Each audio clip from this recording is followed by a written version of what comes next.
my water just broke. I felt like things really intensified. She was right there and she was coming. It was an amazing feeling. I'm gonna cry just thinking about it. I could feel her head. We heard her cry. We were squeezing hands and she was screaming. I'm Bryn Hunt Palmer, and you're listening to The Birth Hour. This podcast is designed as a safe place to come together and share childbirth stories. Stick around and join us to hear informative and empowering birth journeys from all over the world.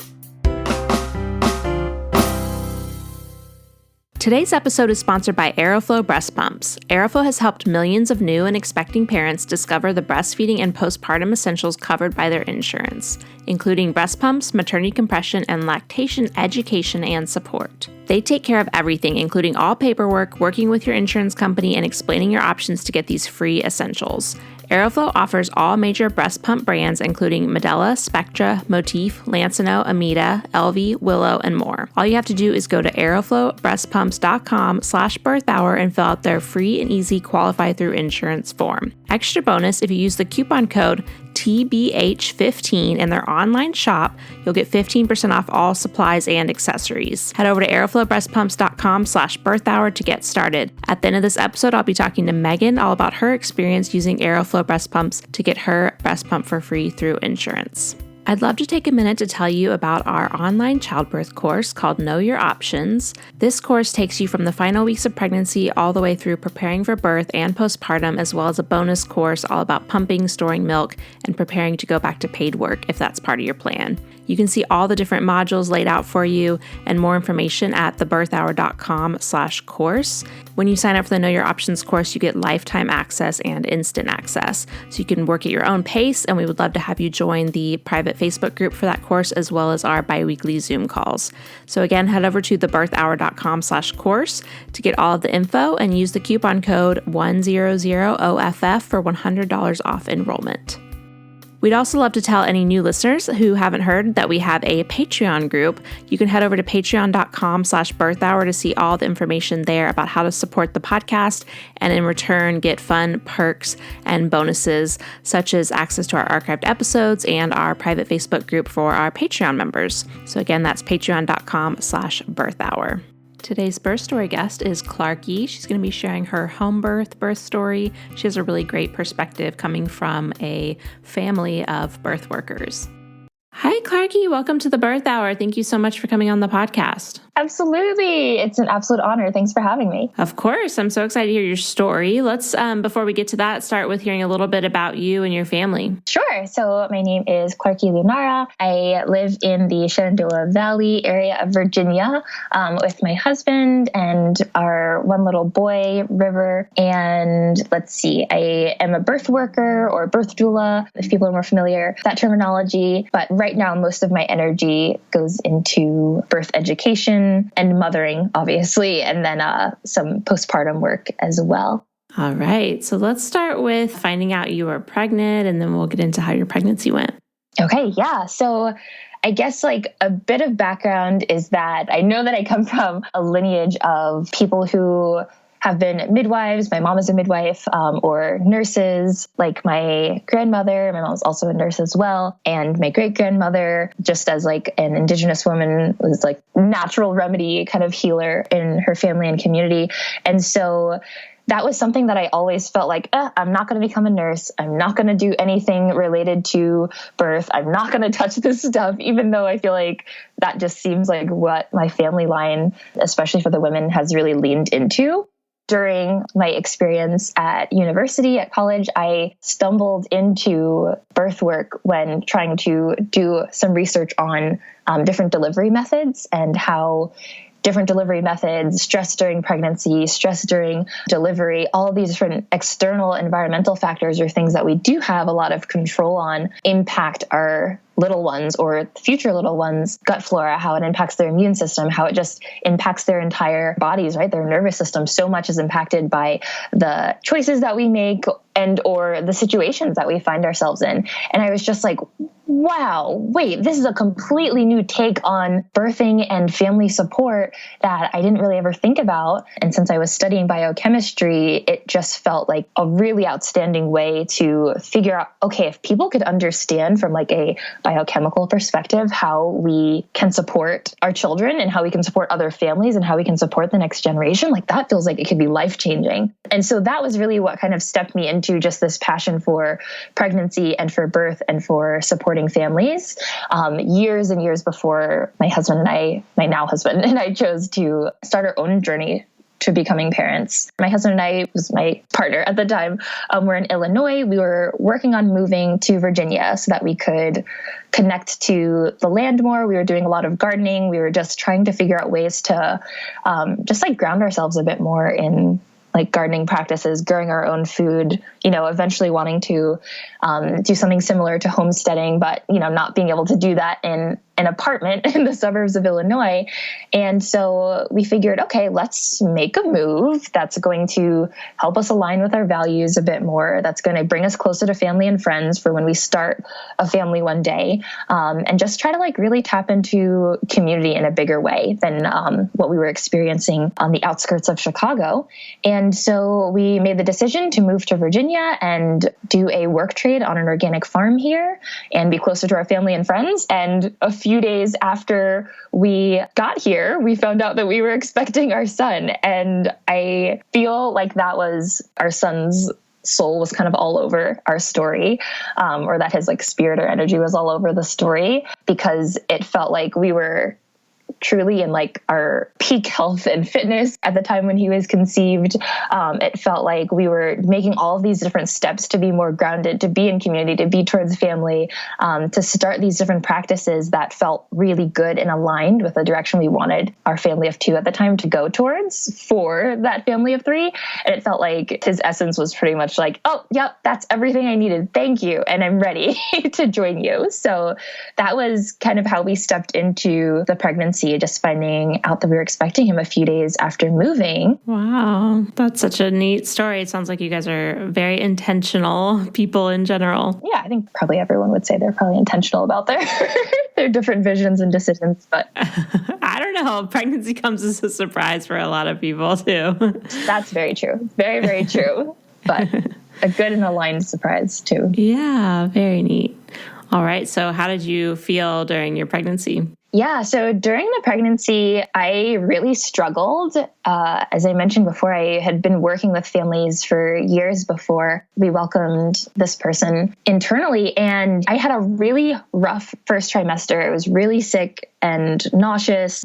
But because we had just moved to a new area and met, new people, new jobs, new everything, I didn't necessarily feel like the comfort and ease in sharing that we were expecting. In the way that I maybe would have envisioned for myself, just because we were still so new and things were so fresh.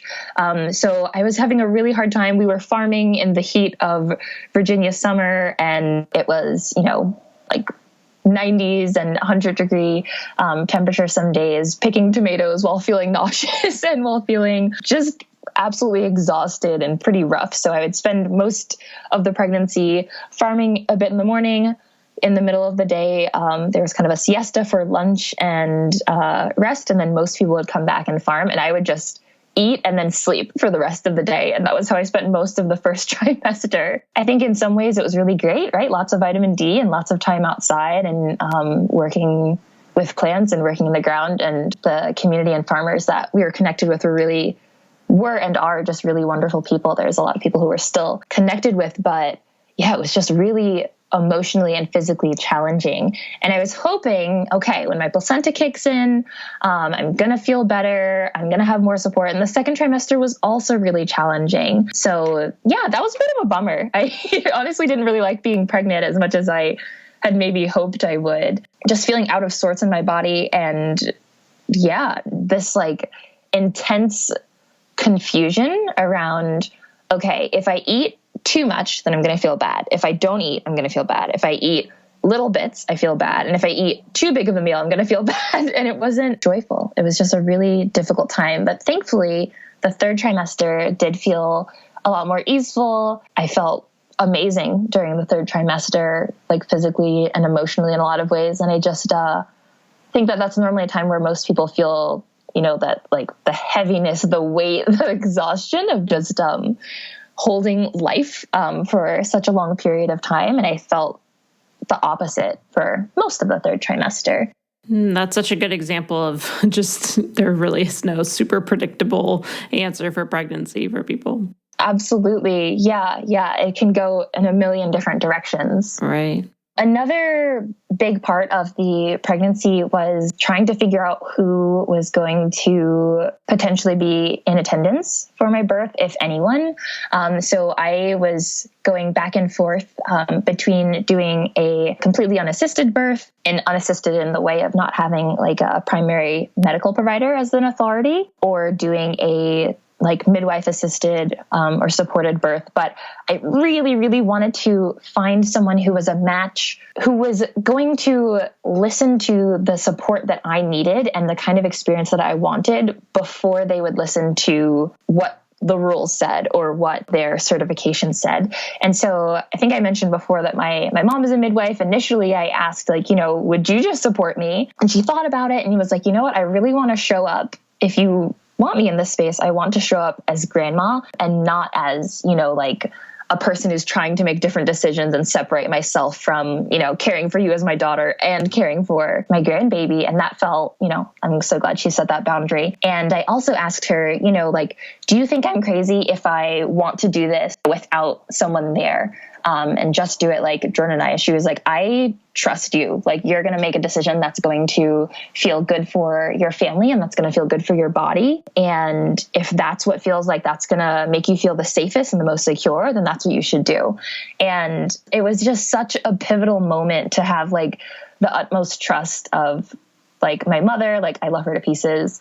And also, just from the perspective of, her also being a midwife, her also being, an experienced medical provider, being able to say, like, what, you as a person are going to make a choice that's going to feel safest and most secure for your baby and your family. And I trust you in that. And so that just felt really good. So I decided to interview a few people, a few midwives. I think one of the big things was that I didn't want to have to fetal heart tone checks every 30 minutes. I know that's like standard for a lot of midwifery certifications in a lot of different states. And that didn't feel good to me, right? If I'm really in a jive or I don't want to be touched or I need to rest or X, Y, and Z, I wanted to be able to do that and not feel like, if my gut feeling, if my heart of hearts is saying like, no, that's not what we want right now. That's not what we're into. And we already made the choice to not do any ultrasounds during the pregnancy, that there was going to be someone who would say like, yep, I trust you. So I think a big key in my pregnancy was like finding people who could hold space and trust me to make the decisions that were going to be the safest and the most secure for my family and for my baby. And yeah, eventually we found someone who said, pretty much like yes to all of those things and said like, yeah, if that's what you need to do, if that's what's going to help you feel the most secure, if you need me to sit out in the driveway in the car, so that if you need me, I'm around, but if you don't want me, that I'm not in your space, or if you need me to knit in the corner, then that's what I'll do. And I was like, okay, you're our person.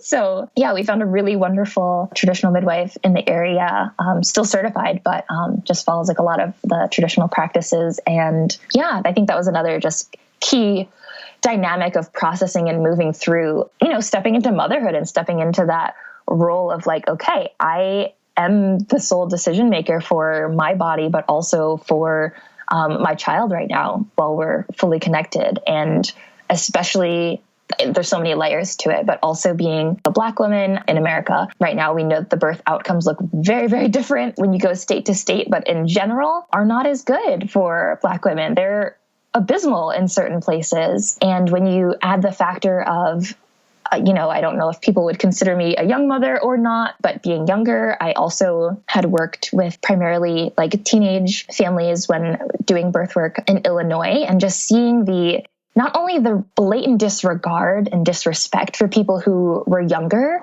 but just the like the assumption that you don't know how to take care of yourself, or the assumption that you don't know how to take care of your baby. And the people that I worked with were just the most dedicated, committed, absolutely awe-inspiring people that I've ever met. Out of the CEOs that I've served who are in their 40s, these people were so committed to their parenting, so committed to their children. And I did not want to go into a facility or a system or a space where I was going to be put into boxes or labeled or disregarded or stigmatized or whatever it was. I wanted to be in a space where I felt safe, which is at home, and I wanted to have providers and a team who trusted me. And so that was just so key during the pregnancy. And I'm really, really glad that we took the time to be patient with that decision. Yeah, I'm so glad you found the right fit for you. And I think probably all of your prior birth work really helped in kind of being able to pinpoint what it was that you thought you would need in that moment when you were in labor. Mm-hmm. Yeah, I'm really grateful for all of the different women and people that I've been able to work with and just walk with to be able to get to the place where it's oh, okay, got it. This is how it could look. And this is, just a wide spectrum for how birth can be. Yeah, very cool. Okay, so I'm so excited to hear about your birth. So why don't you start with telling us how labor started for you? Yeah, so we were thinking about going to visit my husband's side of the family in Delaware just to, see some people. And that morning we were getting ready and I went to the bathroom and noticed that my mucus plug was there. And I was like, oh my gosh, this is great. I think it was just almost at 39 weeks, but noticed I lost my mucus plug, was super excited. I called my mom and was like, guess what? And told her. And my husband was like, okay, so does that mean it's happening right now? Does that mean that's happening tomorrow? Does it mean that I was like, it could be in 2 minutes and it could be in 2 weeks and both would be totally normal. And he was like, oh, okay, I don't know how to plan around that. So I called my mom and she was pretty much like, so it could be now, it could be later. Ultimately, are you okay if you go into labor and you're in the car and you may have to deliver in the car or on the side of the road? Are you okay if you get to, my partner's family's house and you have to deliver there instead? And I was like, ooh, yeah, no, I want to be here. I want to be in my space. So that was just really helpful perspective because 4 a.m. the next day was when things started to really kick off. So I was feeling some sensations I couldn't sleep through. They were 5 or 6 minutes apart for the contractions. I didn't really plan to time them, but I did want to tell my mom again because she was going to try to come and join for the birth if she was able to. Ended up getting there an hour or so after. So yeah, I'm really glad that we decided to stay. So we stayed the next morning. Things started off pretty early in the morning. When I couldn't rest anymore, I decided, okay, I'm just going to go get in the tub. But I hadn't put up my affirmations yet. We had a mother blessing and there were affirmations that my friends had created and affirmations that, I had created, and I wanted to put those up around the space. So in the middle of contractions, leaning over, I'm trying to get tape on the walls and set up the lights and get the tub ready. And it was not working. So I woke my husband up so that he could do the tub, and then had a chance to labor in the bathroom for a while. And for most of the labor, I feel like I didn't really, we didn't have a clock, so I didn't really keep track of timing. But I was primarily in the tub. At one point I asked for food and then ended up vomiting into the bowl of food before really having a chance to have it. Oh no. Yeah. All of the little, nice nuances of it's going to be lightly lit, which it was. And it's going to, there's going to be my favorite food, which I vomited in. So, almost there, but also not 100% the way, you envision it. And so we just kind of stayed in there for much of the labor until it got to the point where my husband was probably getting a bit more overwhelmed. After I had, he brought the bowl of food and I had vomited in the bowl of food. And then I was asking him to like kind of do multiple things at the same time that required him to be present in the bathroom with me, but also out preparing, like water or whatever it was. And I think he was kind of feeling like, I need more hands. Like I can't hold your hips or hold your hand for this and also get a snack for you. And so he was like, can we call the midwife? Do you think we should? And I was really worried about having someone else enter the space before I felt totally ready and then slowing down. And I don't know if it was, mental or if it's because she did come into this space. And like, of course, with the context that like we loved and do love her. And she was very much wanted. But like a few minutes after she arrived, everything slowed down. Like everything slowed down. The frequency slowed down. And I was so frustrated. I was so just angry. I was like, no, like we were doing it. I was doing it. I need to get like into a space where I'm like by myself again. And thankfully we had a really good relationship. So I told her that and I told her that I was angry, that I was frustrated that just happened. And so she was like, do you want to go back to the bathroom? Do you, want to go into the bedroom? And so we decided to go to the bedroom and switch it up for a little bit. Plus the water was getting a bit colder and just tried to like lay down and rest for a bit. I don't know what time it was, but it felt like 2 hours or so that we were trying to sleep. And I thought that, it had been just like 30 minutes, but so much time had gone by. And in between contractions, they started to pick up again. In between contractions, I would be able to like really, really lean into sleeping and then wake up for a little bit. But I was kind of like leaning forward with like my hips propped up on some pillows and like putting most of my weight on like my forearms or towards the top of my shoulders. And that just felt so good. I was actually able to like get some pretty good rest. And yeah, it felt like it wasn't a lot of time at all, but it was apparently 2 hours. After that, things were, kind of back in that previous rhythm and started to feel intense again. So I wanted to get back in the tub.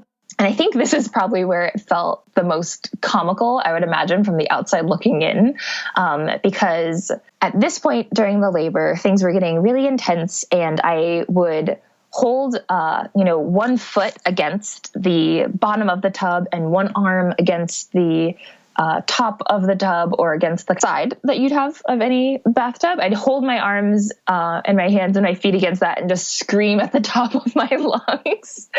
And then when it was over, I would be like, okay, all right, that was fine. That was completely fine. I could keep doing that.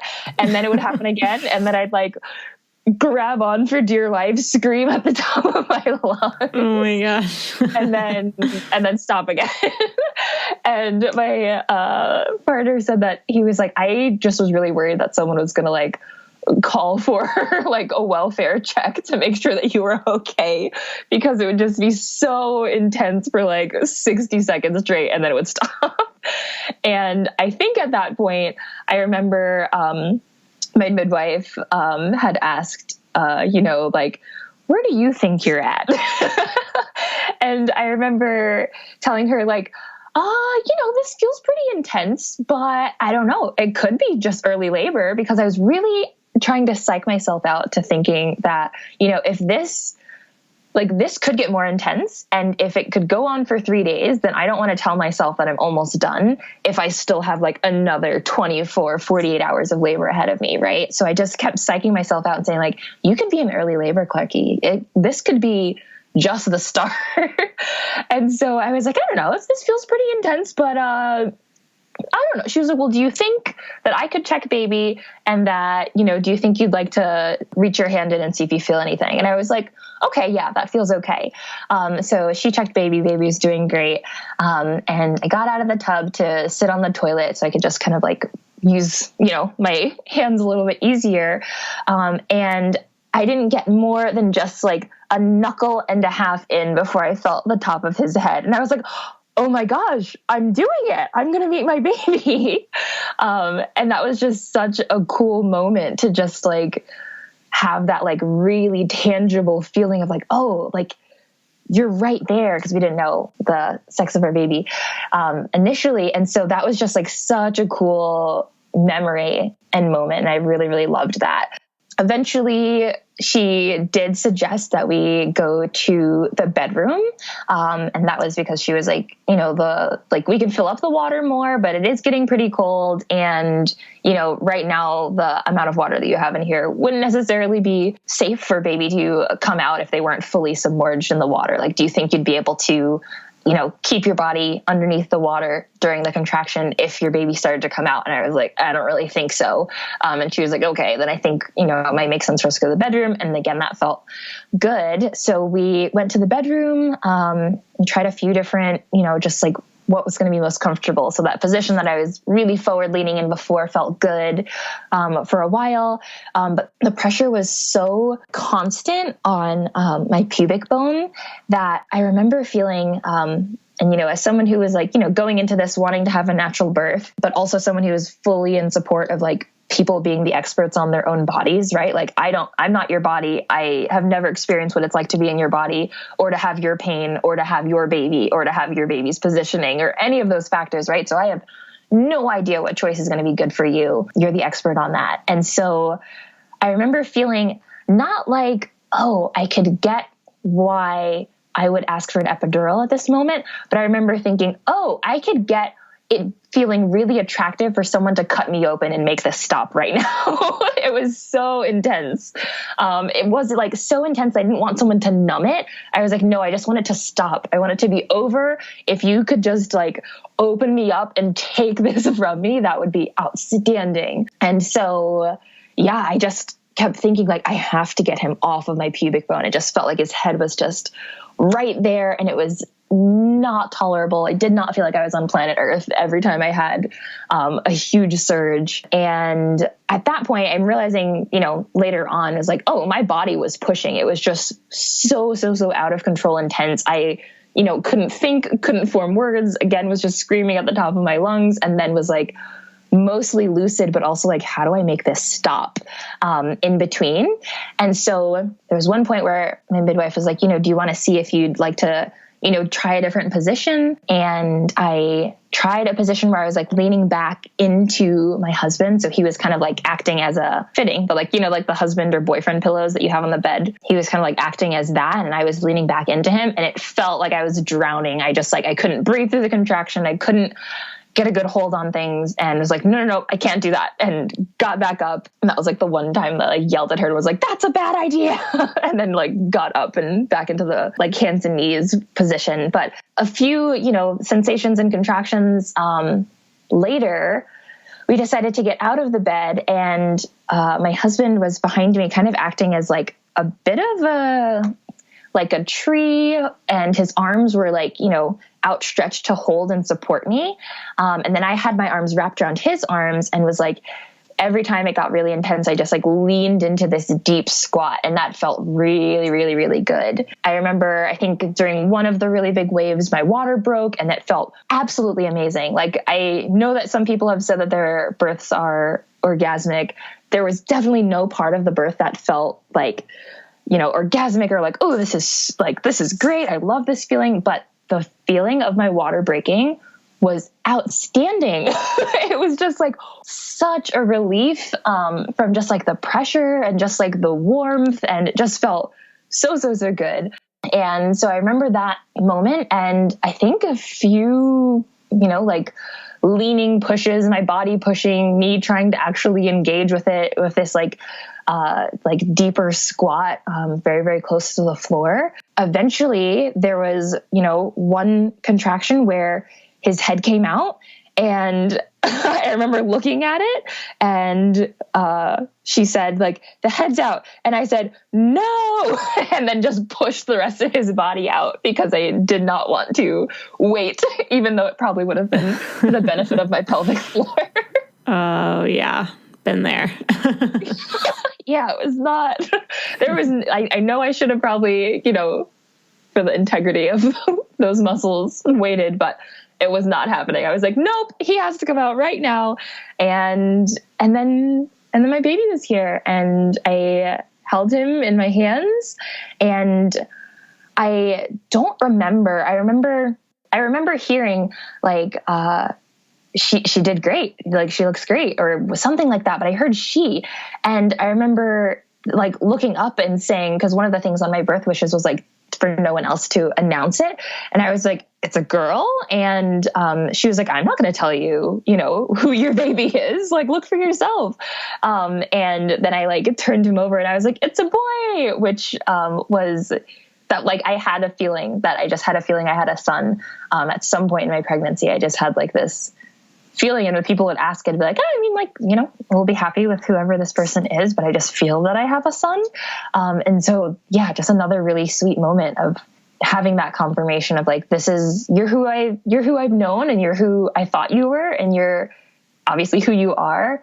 But just like seeing it and seeing this little person and having that confirmation of like what I thought, what I felt was true, was just so awesome. It was really, really awesome. And then we snuggled and eventually went to sleep.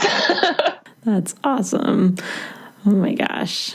So it sounds like your birth went very much like you had hoped. Your midwife seems like she was really just giving exactly what you needed. Yeah, I think that there was so much intention and so much preparation, and the lead up of just like family, and the lead up of other people that I've been able to walk with and learn from, and the lead up of my own values, and the lead up of the community that I was with at the time, just all swirling together to really result in like writing a story that felt that it met everything that I wanted it to be, which was just a really good honor. Really, really grateful.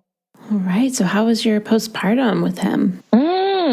So the postpartum was the part that I think was probably it was definitely the most challenging. Okay. So our son was born 2 days after the stay-at-home order started here in particular. And so we were already planning, to have a home birth. So that was easy, an easy dynamic to maneuver. But because I saw so many families who had an experience with their postpartum that was just like isolated or, challenging, or they weren't able to heal, and the way that they deserve to heal or be supported the way they deserve to be supported. I really, really tried to carve out, the first 40 days or the fourth trimester, and had planned to have, 6 of my closest sisters, like chosen family and friends, to come in, to help just like be with our family and care for us, so that we could really just focus on getting to know this person and healing and figuring each other out as a family. And then everyone had to cancel or wasn't able to travel, or there was too much like fear and tension around it. And so my husband also works in healthcare. So he was really stressed and wired. And I think, everyone was really stressed and wired, right? Especially in that first month. And there was just a lot of just like palpable, like tension, fear, anxiety, like loss, right? For just like the postpartum that we had visioned and planned and like had a whole binder for and all these resources for, and trying to find food and trying to, get toilet paper while you're like bleeding postpartum, and like all these different things that I just wasn't, of course, no one would have anticipated, just felt really heavy. And, being left alone earlier than I was anticipating with this new person while trying to heal. And as I mentioned, like, it was not kind when I pushed my son out for my pelvic floor. So I struggled a lot. I struggled physically for like 10 months. Just like moving and walking did not feel good or easeful. I think I just moved too much too soon, partially out of necessity. But I also think it was probably related to stress. I think that, the first 40 days are really meant to be a time where we can honor our bodies and honor our, the work that we've just done, and like creating a whole person and a whole new organ, and bringing life into the world, and, expanding our bodies. And that just takes time and patience and healing and love. And I did not, there was time. And I think that, it's easy to be patient with yourself when you're not kind of also in like survival mode, or in like this state of confusion for what's going on and what's happening and what's going to happen next. So yeah, I think I really grieved a lot about the postpartum that I think that everyone deserves, right? To be like held and supported and cared for and cooked for and nourished. I really grieved that. We did have so many of those dynamics for people who were very local to us and like our chosen family and community. But just not that like same like stay in home care and space holding that I really, wish that everyone could have so that they could step into that parenthood, motherhood transition with greater support. I think that, the rates that we see of postpartum depression and anxiety and rage and everything else are so influenced by not only the birth experience that we have, but also like how you're able to step into nursing a new person, or how you're able to step into sleep deprivation, or how you're able to step into healing or body, like sensations, or like just images of self, or taking showers, or all the different, I know I'm preaching to the choir, but yeah. It's always good to hear, though, I think. Yeah, it was hard. It was really hard. And I think that it's really just solidified where I want to focus my energy now, is kind of a lot more towards like when serving families. I really try to highlight how important that time is, and really just want to be, that container or space holder for people to kind of just, I think it just gets overlooked, right? Like no one's labor is ever going to be, or maybe not never. Most people aren't going to have a 3-month labor. Most people are not going to have a 10-week labor. Just like some examples, like, a 10-month, right? Like how long it takes for you to feel like really, really like good in your body again postpartum. Whether you're like someone who does that in 2 weeks, again, most labors are not that long, right? So just the context of that timeline, how long that initial postpartum period feels compared to labor. We just need so much more focus in that area. And that was just really, really magnified in a big way, I think, with, a pandemic and a lack of the support that you were dreaming, I'll say. Yeah. Yeah, I think too, with your timing of the birth, it's like you didn't really even have time to process what was happening. Like I think some people that were pregnant, when the shutdown happened, there's still so much loss there, but they at least had a little bit of time to like make peace, or at least come to terms with how their postpartum was going to look so different. Yeah, totally.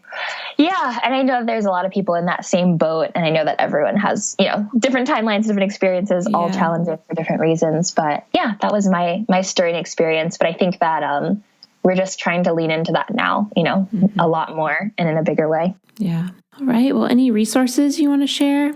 I really love The Business of Being Born. I think that's a good way to get your foot in the door.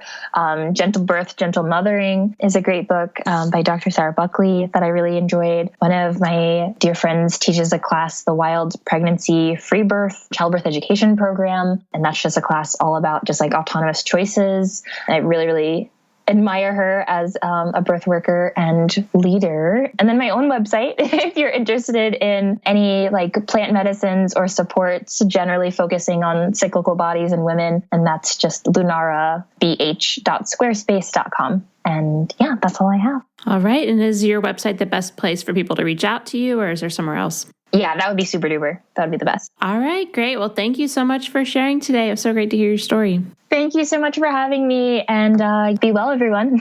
Now I'm going to chat with Megan about Aeroflow breast pumps, today's sponsor, and to get your free pump through insurance as well as other things like maternity compression garments and lactation education and support, head over to aeroflowbreastpumps.com/birthhour and fill out their free and easy qualified through insurance form. All right, let's hear from Megan. Hi, Megan. Thank you so much for coming on the podcast today to chat with me about Aeroflow. I'm so excited to talk to you. Hi, Bryn. You're welcome. Thanks for having me. Can you tell listeners a little bit about you before we get into our chat about Aeroflow breast pumps? Of course, I have 3 kids. My oldest is 4. She was born in 2017. And then my middle is 2. And then my youngest is brand new. He is 6 weeks old. All right. So tell us about how you discovered Aeroflow breast pumps and why you decided to use them to get your breast pump. Well, so I discovered Aeroflow through your podcast, of course, Good. which I listen to religiously. Fortunately, I didn't discover your podcast until I was pregnant with my second. And so I started using it with my second and then also with my third. And with my first, I of course, didn't know about Aeroflow. And so I just got the prescription from the doctor and was sent to a medical supply store, had a wait in line, was just given this like brown box. I didn't have any choice about which breast pump I was going to get. So I didn't really know any better. So when I found out about Aeroflow, I was like, well, it's almost seemed too good to be true. And,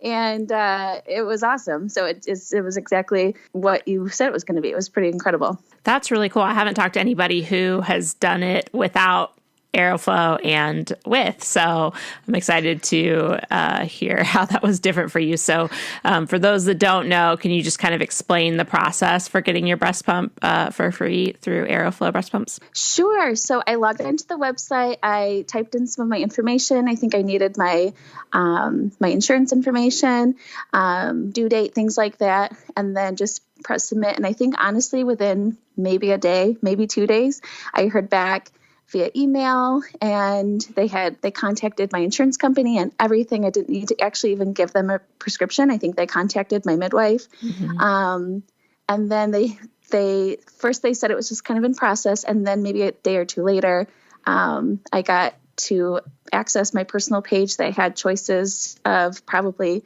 a dozen different breast pumps that I had to choose from. Some were free, some were for an upcharge. So it was really cool. And then I could take the time and kind of research which ones I wanted and which ones would best suit what I needed. So it was really incredible versus my first time, which I was just literally just handed a brown box. Like, this is what you get. Yeah. So that was really incredible.